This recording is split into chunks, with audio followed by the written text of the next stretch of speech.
किशोरी, मुझे जब जब ये ख्याल आता है कि ममता पराए घर जाने वाली है, जाने मेरी आंखों में आंसू भरने लगते हैं। आप भी ना जी, लड़कियों को तो पराए घर जाना ही होता है। जब राजा जनक ही जानकी को अपने महलों में नहीं रख सके, फिर हम लोग क्या हैं? लेकिन एक ख्याल मुझे हमेशा सताता रहता है। हालांकि कल्याणी जी ने तो कह दिया है कि हम ये शादी बड़े सादे तरीके से करेंगे, लेकिन फिर भी लोक लाज को देखते हुए हमें अपनी बेटी को कुछ दान दहेज तो देना ही चाहिए। सच कहूं, ये बात तो मेरे मन में भी बार बार आती है। मैं देखती हूँ।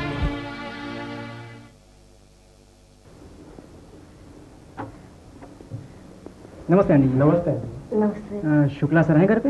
हाँ, आइए ना, आइए। अरे वर्मा मलिक, आप लोग आओ आओ भाई आओ। कैसे आना हो गया आज? किशोरी, ये सब मेरे ऑफिस के कुलीग्स हैं। आज आप लोगों का कैसे आना हो गया भाई यहाँ? सर एक शिकायत है आपसे। कैसी शिकायत? सर, सक्सेना साहब ने तो आपको बिना वजह नौकरी से निकाल दिया, लेकिन आपने हम सबको अपने दिल से निकाल दिया। नहीं, ऐसी बात नहीं है भाई। दरअसल मेरी बिटिया की शादी की तारीख पक्की हो गई है, तो उसी सिलसिले में बिजी था। और आपने हमें इन्फॉर्म तक नहीं किया और शादी का कार्ड भी नहीं भिजवाया। I am very very sorry. शादी का कार्ड आप सबको पहुंच जाएगा। बेटी की शादी में तो हम सब लोग बिना बुलाए आ जाएंगे, पर हम इस वक्त वादा निभाने आए सर। वादा? सर याद है आपको, मैंने कहा था कि मेरे भाई की फर्नीचर की दुकान है, तो आपकी बेटी की शादी के लिए उसका घर का फर्नीचर आप वहां से ले सकते हैं। पैसे की चिंता ना कीजिए, सारा बंदोबस्त हो चुका है। अब जब चाहे तब वहां से फर्नीचर ले आ सकते हैं। सर, मैंने कहा था ना, मेरे ससुर जी ज्वेलर है। आपकी बेटी के लिए जितनी ज्वेलरी चाहिए आप उनकी दुकान से ले जा सकते हो। आप पैसे की चिंता मत कीजिए, मैंने ससुर जी से बात कर ली है। और मेरे पास 1 लाख रुपया कैश तैयार पड़ा है। जब भी जरूरत पड़े मुझे बता देना, मैं भिजवा दूंगा। भैया, आप सब लोग ऐसे वक्त पे मेरे काम आ रहे हैं, उसके लिए मैं सबका बहुत बहुत धन्यवाद करता हूँ। बहुत बहुत धन्यवाद। सर, ममता की शादी हम बहुत धूमधाम से करेंगे। हाँ बिल्कुल धूमधाम से होगी, बिल्कुल। चलो आओ आओ सही, आओ सही। किशोरी, चाय वाय का प्रबंध करो। आओ आओ आओ। कल्याणी देवी जी, आइए आइए आइए। नमस्ते। नमस्ते। कहिए, कैसे आना हुआ? संजय की शादी का कार्ड लेकर मैं और ये आए थे, लेकिन आप मिले नहीं, इसलिए निजी तौर पर न्योता देने आई हूँ। आप संजय की शादी में आइएगा जरूर। क्यों? अगर हम शादी में नहीं आएंगे तो क्या ये शादी नहीं? ऐसी अशुभ बातें मत कहिए। आप हमारे समधी हैं, आपसे ही हमारी इज्जत है, मान मर्यादा है। मान मर्यादा? तब आपकी मान मर्यादा कहां गई थी जब आपके सदन का एक आदमी खून के जुर्म में पकड़ा? आप जानते हैं उस वक्त हमारी समाज में कितनी बेइज्जती हुई थी। भाई साहब, ये वक्त उन सब बातों को दोहराने का नहीं है। मैं तो सिर्फ ये कहने आई थी कि आप उन बातों को भूल जाओ? वो अपमान भूल जाओ जो आपने मुझे घर पर बुलाकर किया? मेरी बेटी को जो यातनाएं दी थी वो भूल जाओ? सुनिए, ये आप कैसी बातें कर रहे हैं? आप अपनी बेटी के ससुराल वालों के साथ कैसा बर्ताव कर रहे हैं? ये मत भूलिए कि आप रुतबे में कितने भी बड़े क्यों ना हो, इनसे फिर भी छोटे ही हैं। नहीं, मैं इन लोगों जितना छोटा नहीं हो सकता। मैं हर लिहाज से बड़ा, रुपया, पैसा, शौहरत, सब कुछ मेरे पास।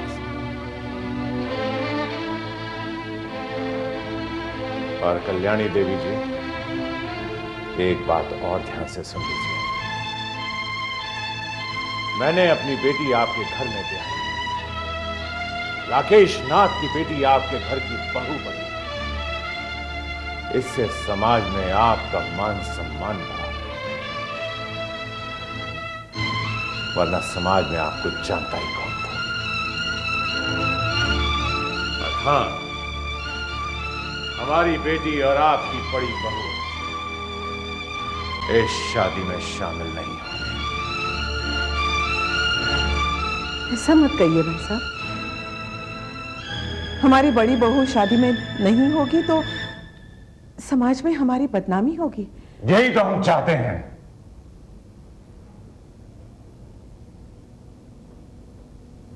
ठीक है, यहां आकर मैंने अपना फर्ज पूरा किया है। शादी में आना न आना आपकी मर्जी, लेकिन एक बात कह देती हूं, जमीन को आसमान छूने का भ्रम नहीं पालना चाहिए। नमस्ते।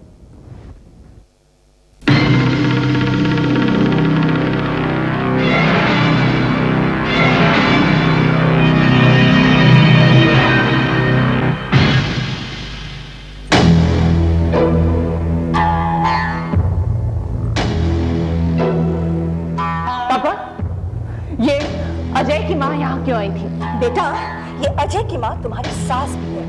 जानती हूँ, और ये भी जानती हूँ कि सास को माँ का दर्जा दिया जाता है।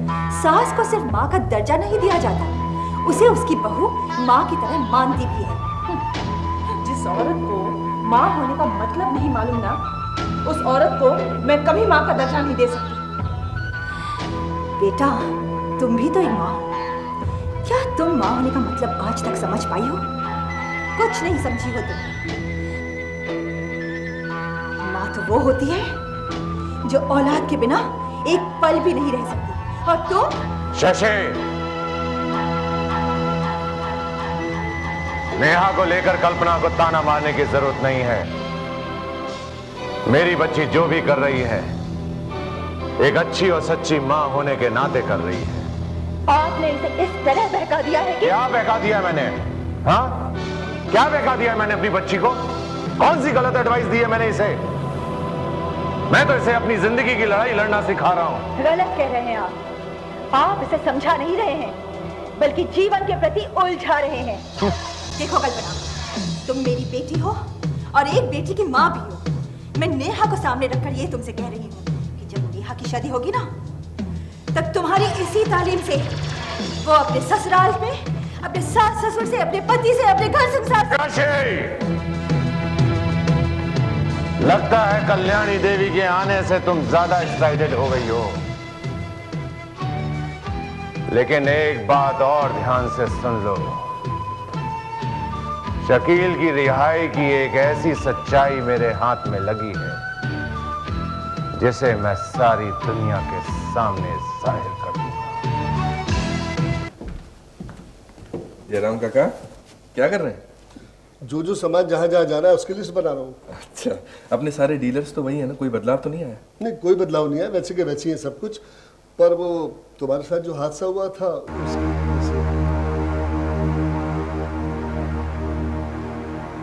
उसकी वजह से सदन के काम में फर्क तो जरूर आया होगा काका, क्योंकि मेरी वजह से सही ये सदन बदनाम तो जरूर हुआ था। तू इस सब की उलझन में क्यों पड़ रहा है? तू जाके आराम कर, मुझे भी काम करने दे। काका, ये लिस्ट आप मुझे दे दो, क्योंकि शहर सामान छोड़ने तो मैं ही जाऊंगा। नहीं, तुम सामान लेकर शहर नहीं जाओगे। क्यों माँ? तुम्हारे उस हादसे के बाद मुझे शहर से डर लगने लगा है। तो मेरी जगह किसी और को आप शहर... नहीं, अब सदन से कोई शहर नहीं जाएगा। मैंने सारे डीलर्स को हिदायत दी है कि वो अपना आदमी भेजकर अपने ऑर्डर का सामान यहां से ले जाए। जयराम, अमित कहाँ है? जी माँ जी, अमित अपने कमरे में है।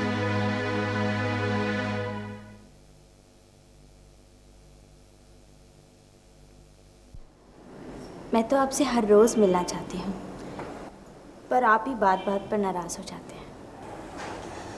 क्या करूं श्वेता जी, मेरा तो नेचर ही ऐसा है, कुछ अच्छा ही नहीं लगता। एक बात पूछूं? हाँ पूछिए। आप जो अपने आप से, सारी दुनिया से इस कदर परेशान रहते हैं, आखिर उसकी वजह क्या है? जरूरी तो नहीं कि हर बात की कोई वजह हो। बेवजह तो कोई बात नहीं हो सकती अमित जी। अतीत में कोई ना कोई बात तो ऐसी हुई होगी जिसकी वजह से आप। श्वेता जी,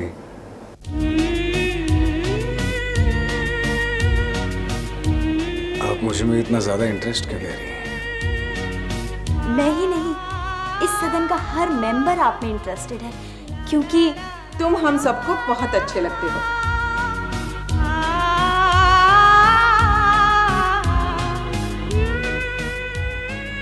सच कह रही हूं, जैसी हमारी भावना होती है वैसी ही दुनिया और वहां के लोग नजर आते हैं। आप लोगों की ये फिलोसॉफिकल बातें कभी कभी तो समझ में आती है और कभी बोर कर जाती है। बोर नहीं करती। सच तो ये है कि तुम ये बातें सुनकर भी समझना नहीं चाहते। ये एटीट्यूड गलत है। हो सकता है, नहीं लेकिन हो सकता है आपकी नजर में गलत हो, लेकिन मुझे तो यही अच्छा लगता है। जिसे दुनिया गलत कहती है। किस दुनिया की बात कर रही हैं आप कल्याणी जी? किस दुनिया की बात कर रही हैं आप और आपके सदन का हर आदमी सच्चाई से दूर रहकर ख्वाबों की दुनिया में खोया रहता है।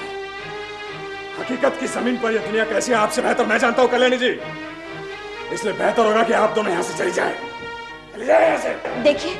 देखिए अमित जी, आप फिर से वही कर रहे हैं जिसके लिए आपको बाद में पछताना पड़ता है। सुना नहीं तुमने? चले जाओ यहां से, कुछ नहीं सुनना तुम्हारा। Get lost!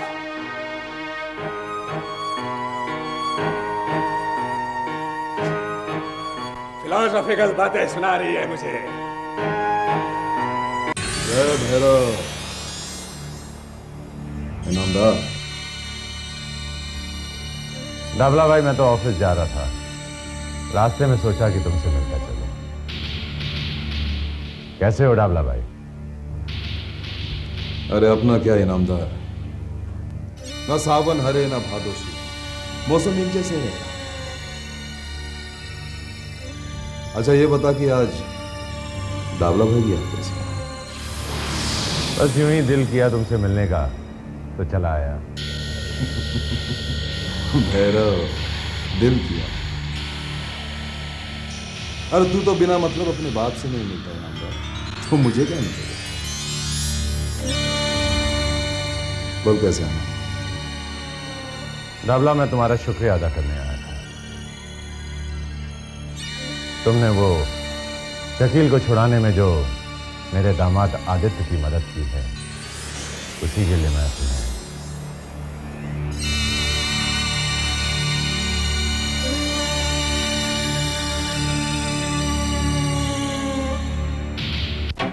मेरे और तुम्हारे बीच जो डीलिंग हुई थी, उसके बारे में तुमने किसी को कुछ बताया?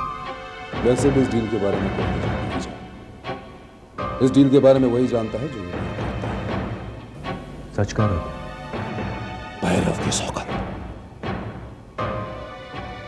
तो फिर ये सारी बातें मेरे बड़े भाई के ससुर राकेश नाथ को कैसे पता चला?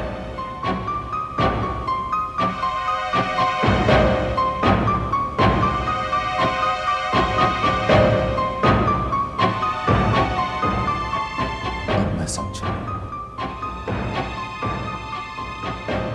इनामदार, अब मैं समझा कि विजय उस दिन परेशान सा मेरे पास क्यों आया था। इसका मतलब कि तुम्हारी उस दामाद ने तुम्हें सब कुछ बता दिया। ठीक आदमी नहीं है वो, ठीक आदमी नहीं है। मेरे दामाद को क्यों पूछ रहे हो डाबला? उसने मुझे कुछ नहीं बताया। ये बातें मुझे सपना आया तेरे को, तेरे घर के दीवारों ने तुझे बताया?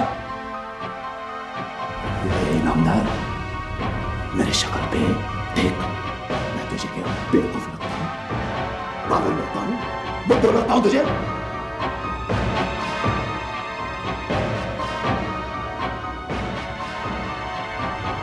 बाबला भाई नाम है मेरा ईमानदार, उड़ते पंछी के पर गिनता हूं। वैसे तो मैंने शकील के मामले में विजय की कोई मदद नहीं की, और अगर की है तो ये बात तेरे दामाद के अलावा और कोई नहीं जानता। बाबला भाई अब इस बात को इतना सीरियसली नहीं, ये बात मुझे कहीं से भी पता चली, इससे तुम्हें क्या फर्क पड़ता है? और फिर ऐसी बातें कुछ भी नहीं रहती। गलत गलत इनामदार, ऐसी बातें हमारे धंधे में कभी पता नहीं चलती, वो आदमी के साथ ही तक पहुंच जाती। कर मैं उस वकील से बाद में बात करूंगा, पहले तू अपनी बात पूरी कर। तो तू यहां मेरा शुक्रिया अदा कर। आगे बोल। दावला, मैं तुमसे एक धंधे की बात करने आया। मैं तुम्हें मुंहमांगी रकम दूंगा अगर तुम चौधरी खानदान के सामने से इतना कह दो कि इस मामले में तुमने विजय की मदद की, बस।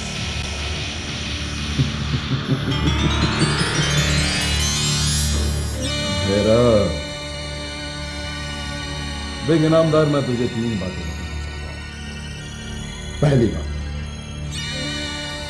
कि दावला भाई रोज अंडे देने वाली मुर्गी को एक ही झटके में हलाल नहीं करता। दूसरी बात कि दावला भाई दोस्ती और धंधे में करता ही नहीं करता।